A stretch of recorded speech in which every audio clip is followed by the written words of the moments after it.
Hello les pilotes, c'est Lucas Mikado, j'espère que vous êtes en forme. Je vais vous montrer vraiment un cas d'école où on va combiner AriaScan, AriaPriceAction et AriaZone. Oui, rien que ça. Ah oui, j'ai oublié. Et aussi les bandes de boulanger. Donc du coup, c'est AriaScan qui va nous détecter ces opportunités. Alors je voulais vous montrer, voilà, c'est vraiment une stratégie que vous pouvez appliquer et programmer Aria à l'avance. On va voir ça ensemble. Ok, première chose, j'ai AriaScan qui tourne et qui m'indique, il est où notre cher ami AriaScan? Il est là, il n'est pas là, pardon.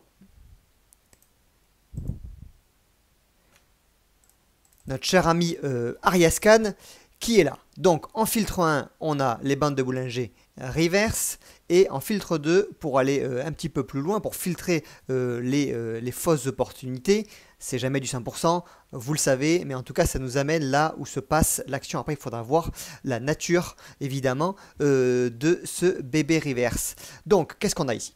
On va voir la bébé reverse sur le SP500. Sur du H4, donc AriaScan nous indique sur du H4, et on a reçu une notification sur téléphone. Alors, SP500, on en est où? SP500. Donc, qu'est-ce qu'on voit ici? Si on zoome tout de suite, ce qui va nous intéresser, c'est qu'effectivement, il y a une configuration bébé reverse, donc pour se positionner à l'achat, puisqu'il y a eu une cassure de la bande inférieure, de la bande de boulanger inférieure H4, puis une bougie dans l'autre sens. C'est un petit peu ce cas-là, sauf qu'ici, il n'y a pas vraiment une cassure de la bande de boulanger, donc c'est pour ça que là, cette opportunité est détectée par AriaScan. D'accord. Qu'est-ce qui se passe maintenant? On va aller un petit peu plus loin. On n'a pas assez d'éléments pour se dire on rentre en position, là, comme des fous, tac, on y va en market exécution. On n'est pas là pour ça. Le but, c'est d'automatiser notre trading et d'utiliser les algos avec des confirmations supplémentaires. Premièrement, on va utiliser AriaZone. Donc, qu'est-ce que va nous faire AriaZone? Hop, je mets AriaZone, et qu'est-ce qu'on voit ici?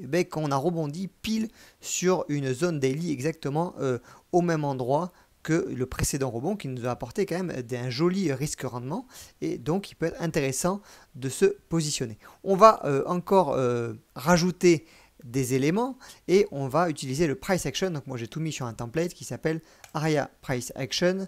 Donc on a tout ça, je vais juste enlever, regardez, pour que ce soit plus clair, on va enlever les points pivots ici. Et qu'est-ce qu'on a? Regardez, on a aussi le price action qui a rebondi.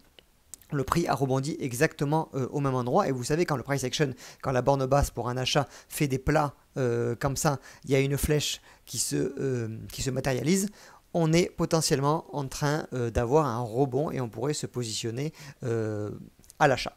Donc moi, à ce moment-là, ok, là je me dis, il y a sûrement une opportunité d'achat à prendre, d'accord, mais pour moi, je ne vais pas rentrer comme ça, par émotion. On n'a pas envie de rentrer tout ça en market exécution. C'est à ce moment-là que je vais utiliser un template qui est tout fait. Donc, je vais ouvrir Aria Pro, ici. Voilà. J'ai mon template qui est déjà préchargé, qui s'appelle Template Price Action MM7. N'hésitez pas à m'écrire si vous le voulez, je peux vous envoyer les paramètres tout faits. Je clique sur Open.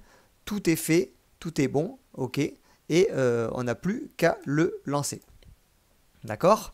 Et là, je clique sur achat. Et qu'est-ce qui va se passer? Aria est prête à me chercher un achat si et seulement si il y a une confirmation finalement de cette bébé reverse plus CCI. Ah, je ne vous ai pas affiché le CCI. On aurait pu vous l'afficher. C'était aussi dans le filtre 2 de AriaScan. Ici, ok.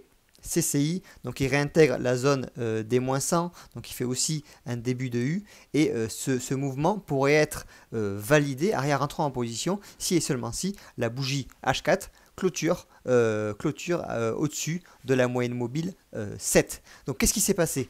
J'ai utilisé AriaScan pour m'amener là où se passe l'action, où il se passe quelque chose, notamment avec des bébés reverse combinés avec un oscillateur. Ici, le CCI, vous pouvez le combiner avec un RSI, MACD, tout ce que vous voulez. Deuxièmement, j'ai regardé quoi? J'ai regardé est-ce qu'on est bien sur une zone?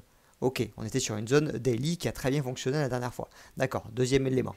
Troisième élément, j'ai mon Aria Price Action. Ok, deuxième plat de Aria Price Action. On est au même niveau que le précédent plus bas. Et là, qu'est-ce qu'on fait? On ne rentre pas comme ça sous l'impulsion. On place un template à l'achat. Et s'il y a confirmation de ce mouvement-là, donc s'il y a cassure de cette moyenne mobile 7, oui, on sera là et Aria va rentrer en position, que ce soit voilà, le soir, le matin, en fonction de comment vous programmez après les horaires d'intervention de Aria. Mais là, on n'est plus, c'est plus nous qui avons la main. Aria rentrera pas et le stop sera placé automatiquement à ce niveau-là puisque j'ai utilisé un stop UH1. Voilà un petit peu tout le processus de réflexion et on a automatisé finalement chaque étape de réflexion pour après déléguer tout ça aux algos et se détacher. Surtout dans ces moments-là, le marché est compliqué, vous le savez, ça retrace, il y a des mouvements impulsifs, on le voit ici très bien, on serait rentré comme ça en market exécution en mode ça part, ça passe à moi. Et bien écoutez, c'était voilà, c'était un très mauvais point d'entrée, potentiellement un stop. Alors ça marche pas à chaque fois, évidemment, mais en tout cas on met des éléments en place et on essaie de se détacher avec des programmations à l'avance pour pouvoir rentrer en position au meilleur moment. Voilà, je voulais vous montrer ça, c'était un exemple vraiment que je trouvais intéressant à vous partager. N'hésitez pas à partager dans les commentaires les filtres que vous utilisez avec Ariascan. Allez, ciao!